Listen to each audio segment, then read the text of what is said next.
CDP class 45। देखो एक बार, which one of the following is a good example of scaffolding, यानी कि इनमें से कौन सा एक स्कैफोल्डिंग का अच्छा उदाहरण है। स्कैफोल्डिंग का मतलब भी लिखा हुआ है, अगर आप पढ़ना चाहेंगे ब्रैकेट में तो बहुत अच्छे से। स्कैफोल्डिंग मतलब मचान, learning of a problem solving task till the student is able to do it by herself. भाई तब तक आप किसी एक प्रॉब्लम सॉल्विंग टास्क को हेल्प कर रहे हैं जब तक कि बच्चा स्वयं ना करने लग जाए इस चीज को। तो पहला ऑप्शन है offering a reward by for solving the problem quickly, आप रिवॉर्ड ऑफर करें किसी एक समस्या का समाधान करने के लिए, या फिर telling her that she can do it bye trying again and again, बच्चों को आप कहेंगे भाई दोबारा कोशिश करो, फिर से करो, होगा, लेकिन ये मोटिवेशन का उदाहरण है, स्कैफोल्डिंग का नहीं। ठीक है बात। फिर है providing a half solved example, then telling her she can not go home till she solves the problem. तो ये भी अपने आप में क्या है, समस्या है एक, है ना। बताइए फिर, स्कैफोल्डिंग मदद को कह रहे हैं ना हम, टेम्परेरी हेल्प को।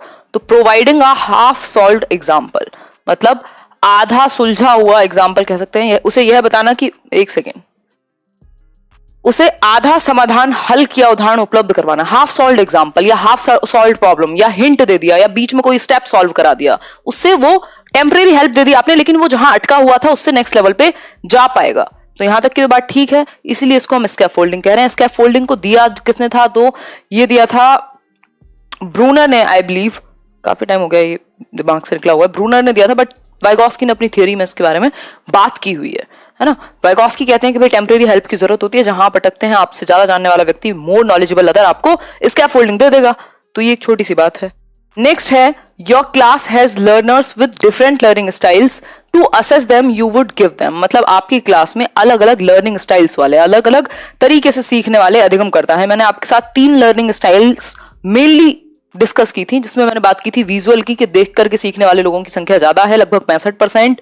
फिर मैंने बात की थी ऑडिटरी लर्नर्स की, जो 35% के आसपास हैं, और इसके अलावा नहीं 35 नहीं 30% के आसपास हैं, और 5% लर्नर्स आपके काइंस्थेटिक हैं, जिनको करके ही सीखना होता है।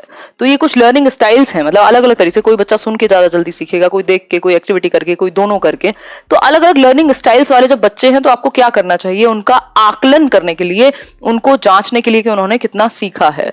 तो पहला ऑप्शन है a uniform set of instructions and subsequently label the children according to their marks in the test, मतलब कि सभी के लिए एक ही जैसा स्टैंडर्ड टेस्ट लो और उसी से देख लो कौन कितने मार्क्स लाता है। या फिर the same set of tasks and test, same set सभी के लिए। या फिर C option a variety of tasks and tests. फिर है the same time to perform on the test, मतलब एक ही समय पे वो परफॉर्म करें टेस्ट में।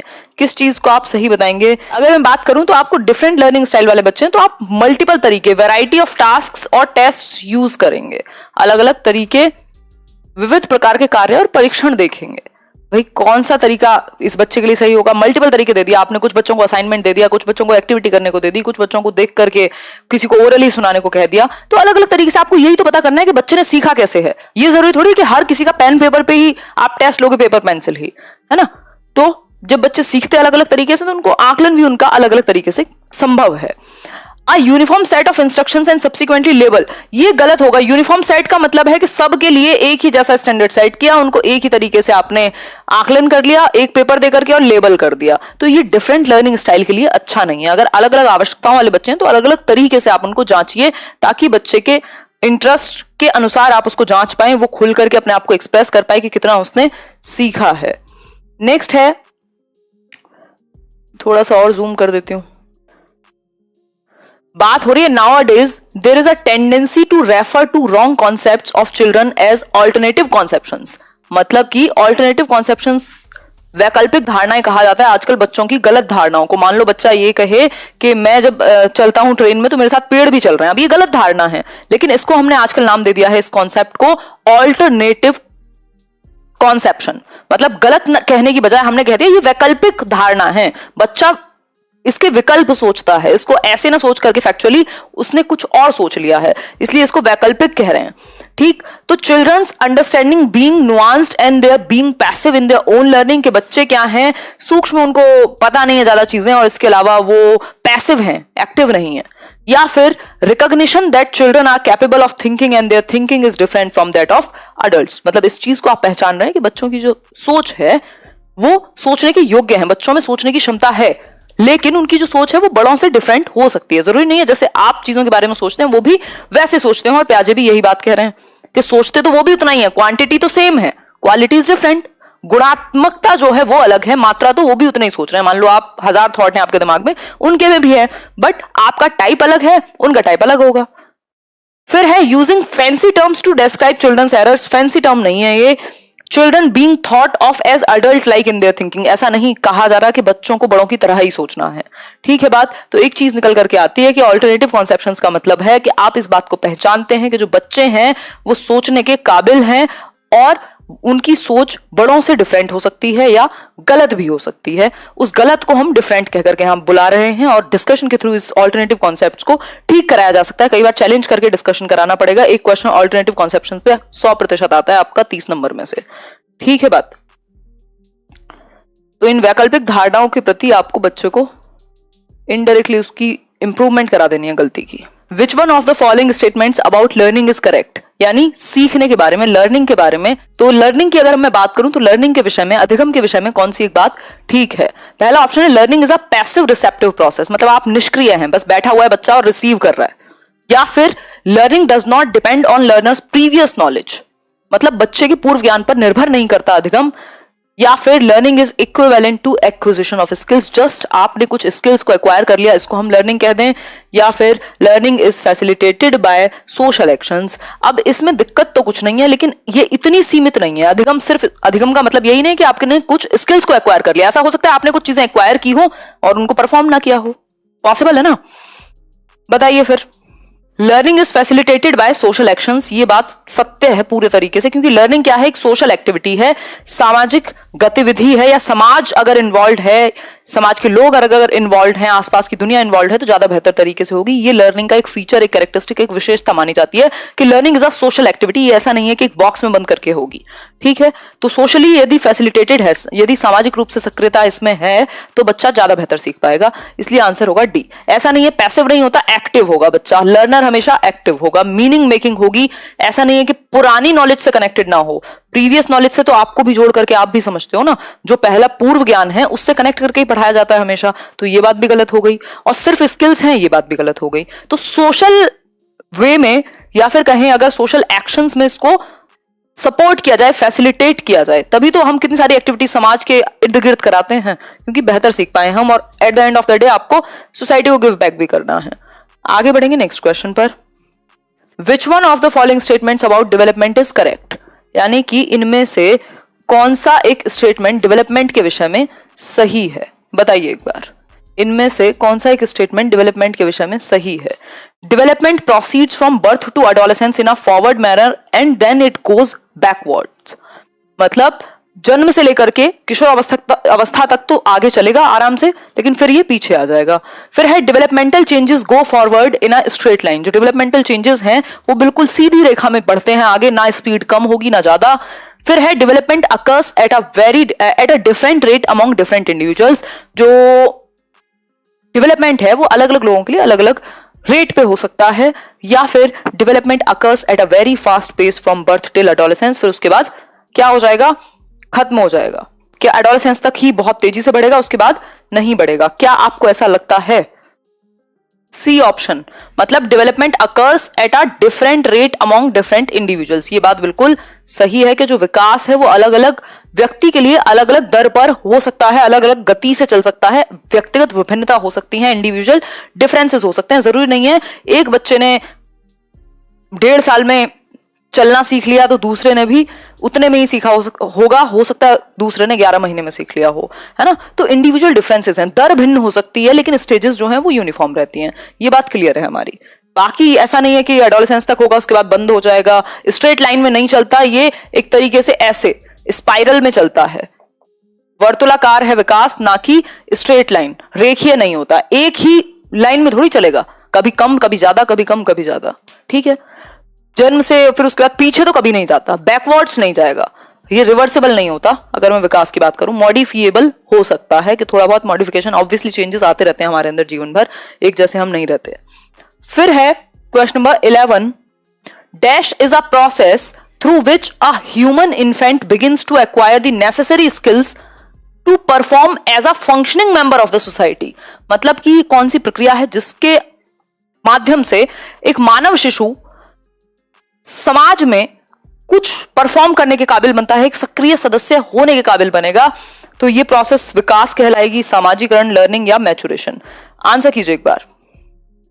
ऑब्वियसली आंसर क्या होगा? सोशलाइजेशन यानी सामाजिकरण। बहुत बढ़िया मधुस्मिता पांडा, सामाजिकरण यानी सोशलाइजेशन। भाई अगर हम सामने वाले, अगर आपका मन किया कभी ऐसे कैब वैब ड्राइवर या कोई, मतलब खैर आजकल तो सिक्योरिटी का भी अपने आप में एक अलग ही इशू है, बट स्पेशली मुझे लगता है ये फीमेल्स के लिए ही है, अदरवाइज तो ठीक है, खैर कोई बात नहीं, क्या कर सकते हैं समाज में। तो उस चीज पे मतलब सोशलाइजेशन इज समथिंग कि आप पूरी प्रोसेस है, आप एक्टिव हो पा रहे हैं, सामने वाले की भी सुन पा रहे हैं, कुछ अपनी सुना पा रहे हैं, कनेक्ट कर पा रहे हैं। कुछ लोग होते हैं ना बहुत सोशल हैं, कैसे हैं वो सोशल? क्योंकि वो समझ पा रहे हैं चीजों को, कनेक्ट कर पा रहे हैं, इंटरैक्ट कर पा रहे हैं, है ना? तो क्या हुए? एक्टिव मेंबर बने, सिंपल बात। आगे बढ़ेंगे। फिर है अकॉर्डिंग टू पियाजे which one of the following factors plays an important role in influencing development. यानी कि अगर मैं बात करूं पियाजे के अनुसार, कौन सा एक फैक्टर, कौन सा एक तत्व जो है महत्वपूर्ण भूमिका निभाएगा विकास को प्रभावित करने में। तो उन्होंने 4 तत्व की बात की है, 4 एलिमेंट्स की बात की है, आपको शायद याद होगा। तो reinforcement, language, experience with the physical world या फिर इमिटेशन। आंसर कीजिए फटाफट से। देखो लैंग्वेज को उन्होंने इंपॉर्टेंस नहीं दी, रीइंफोर्समेंट की बात तो पियाजे कभी नहीं करेंगे, क्योंकि रीइंफोर्समेंट की बात बिहेवियरिस्ट करते हैं, ना कि कंस्ट्रक्टिविस्ट जो स्किनर हैं वो बात करते हैं स्पेशली। ठीक, इसके अलावा और पियाजे क्या है? कंस्ट्रक्टिविस्ट हैं, रचनावादी हैं। लैंग्वेज को उन्होंने इंपॉर्टेंस नहीं दी, इसीलिए ईगोसेंट्रिक स्पीच को भी उन्होंने कोई बहुत ज्यादा महत्व नहीं दिया। इमिटेशन की तो बात पियाजे कभी नहीं करेंगे, बेंड्यूरा करेंगे। इमिटेशन की बात की जगह बच्चे की एक्टिविटी की बात पियाजे करेंगे। तो experience with the physical world यानी कि एक्टिविटी करके सीखेगा बच्चा अपने आसपास की जो भौतिक दुनिया है, जो एनवायरमेंट है, उससे। उन्होंने 4 चीजों को इंपॉर्टेंट बताया, फटाफट से बताना जरा लिख के। मैंने आपके साथ डिस्कस की हुई है कुछ टाइम पहले, पियाजे की एक वीडियो में मैंने डिस्कस किया था, आपको याद होगा शायद। एक तो वो एक्टिविटी यानी एक्सपीरियंस को इंपॉर्टेंस देते हैं, मैच्योरिटी को इंपॉर्टेंस देते हैं, सोशल इंटरेक्शन इज इंपॉर्टेंट, है ना? सोशल इंटरेक्शन एक हद तक उन्होंने इंपॉर्टेंट माना है। और 4th चीज थी इक्विलिब्रियम, जिसमें वो आपका अडेप्टेशन, एसिमुलेशन, एकोमोडेशन, ये सब आ जाएंगे। तो ये 4 चीजें हैं जो बहुत महत्वपूर्ण हैं। ठीक हो गई बात यहां तक की? आगे बढ़ते हैं। The cognitive ability that comes in pre operational period, यानी पूर्व संक्रियात्मक काल में जो संज्ञानात्मक योग्यता आपके अंदर आती है। प्री ऑपरेशनल पीरियड, अब इसमें आप बहुत गलतियां करेंगे, ध्यान से दीजिएगा आंसर। 2 से 6 वर्ष को प्री ऑपरेशनल यानी लॉजिक से तर्क आने से पहले की स्टेज है पियाजे के अनुसार। दूसरी स्टेज है SPCF से, आपको याद होगा SPCF में ये P है, प्री ऑपरेशनल सेकेंड स्टेज है। S फॉर सेंसरी मोटर और C फॉर कॉन्क्रीट और F फॉर फॉर्मल ऑपरेशनल। इसी बात पर जवाब दे दीजिए। आंसर क्या होगा इसका? 4th। अलग अलग तरह की क्वेश्चन आप बता रहे हैं। नाम ले लिया मीनाक्षी आपका।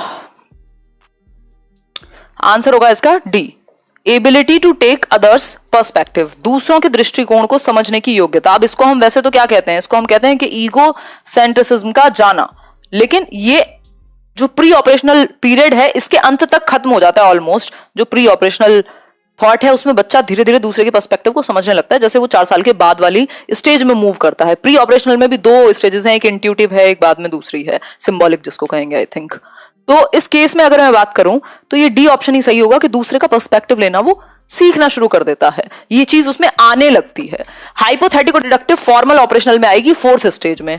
Ability of abstract thinking 4th में आएगी फॉर्मल ऑपरेशनल में 11 साल के बाद। Ability of goal directed behaviour sensory motor जन्म से 2 वर्ष में ही आ जाती है। और इसमें बिल्कुल भी कंफ्यूज मत होना, क्योंकि ये सिंपल बात है, जन्म से 2 वर्ष में गोल डायरेक्टेड बिहेवियर क्या है? बच्चे ने देखा इस टेबल पे एक बॉटल रखी हुई है या एक चमकीली सी चीज रखी हुई है, उसको दिख गया ये मेरा गोल है, ये मेरा लक्ष्य है, वो चल करके जाएगा या जैसे भी जाएगा जन्म से 2 वर्ष तक, उस तक पहुंचने की कोशिश करेगा, क्योंकि उसके लिए वो गोल है और वो उस दिशा में बिहेव करना शुरू कर देगा। इसी को कहेंगे गोल डायरेक्टेड बिहेवियर, जो जन्म से 2 वर्ष में आ जाएगा। इस चीज को लेकर कोई कंफ्यूजन रखनी नहीं है। सिर्फ एक चीज बचती है, ability to take others perspective. इसको भी कंप्लीटली नहीं वो गेन करता, लेकिन लगभग शुरुआत हो जाती है, इनिशिएशन हो जाएगा कि वो दूसरे के पर्सपेक्टिव को धीरे धीरे समझने लगे, क्योंकि जो लॉजिक है वो धीरे धीरे आएगा ना एज के साथ। तो 4 साल के बाद ये चीज आने लगती है। हालांकि प्री ऑपरेशनल में बच्चा है ईगोसेंट्रिक ही, लेकिन by the end of it वो एक्वायर कर लेगा दूसरे के पर्सपेक्टिव को समझने की क्षमता। होपफुली ये बात जो है आपकी क्लियर होगी मेरे ख्याल में। Which of the following is a correctly matched pair? अब पेयर बनाए हुए हैं, देखिए एक बार कौन सा पेयर सही से मैच है, पढ़िए एक बार। ये कोहलबर्ग की थियोरी है और उसके अनुसार कौन सा पेयर मैच हुआ है। अलग अलग स्टेजेस दी हुई हैं, जहां जहां मैंने रेड लाइन से हाईलाइट किया है। बताइए एक बार। Social contract orientation, physical consequences नहीं देखे जाते, ये तो पहली स्टेज में देखे जाते हैं कि दंड मिलेगा कि क्या मिलेगा। पनिशमेंट एंड ओबीडियंस में लॉज फिक्स नहीं है, लॉज फिक्स होते हैं पनिशमेंट एंड ओबीडियंस में। सोसाइटी का कोई उनको पता नहीं है, उनको सिर्फ दंड से बचना है। गुड बॉय गुड गर्ल में एक व्यक्ति दूसरे का अप्रूवल पाने के लिए, दूसरे के सामने अच्छा बनने के लिए क्या करेगा? बच्चा है बेसिकली वो गुड बॉय गुड गर्ल, कि तुम्हारे माँ बाप तुम पे बहुत ही अच्छा गर्व महसूस करेंगे, यदि तुम सच बोलोगे तो ये होगा, तुम्हारे दोस्त बहुत वेरी गुड कहेंगे, तुम एक अच्छे लड़के हो या अच्छी लड़की हो। तो वो दूसरों के सामने अच्छा बनने की कोशिश करेगा, क्योंकि उसको अप्रूवल चाहिए, जो शायद हमें बहुत आगे तक चाहिए होता है जीवन में। ठीक, तो आंसर होगा इसका C. Law and order orientation की अगर मैं बात करूं तो ethical principles are self chosen. तो ये लॉ एंड ऑर्डर में नहीं होते। एथिकल प्रिंसिपल्स जो सेल्फ चोजन है वो यूनिवर्सल एथिकल प्रिंसिपल में है, जो कि लास्ट स्टेज है, 6th स्टेज। तो ये छोटी छोटी चीजें हैं जो आपको बड़े बड़े एग्जाम में काम आएंगी। हो सकता है इन सब चीजों से बच के आप सीटेट तो कर जाएं, लेकिन अगर ये आपको क्लैरिटी नहीं है तो फिर आगे आपको प्रॉब्लम देंगी। May it be KVS, may it be army public, may it be any other exam. ठीक है बात? तो ये स्टेजेस को क्लैरिटी के साथ समझ लीजिए, मैंने समझाया हुआ है कई वीडियो में, कोहलबर्ग को समझाया हुआ है। देखिए एक बार, the concept of private speech यानी निज वाक्य की जो संतुति है, यानी कॉन्सेप्ट है वाइगोत्स्की के द्वारा प्रपोज किया गया, ये क्या कहता है जरा ये देख करके आप मुझे बता दीजिए। The concept of private speech.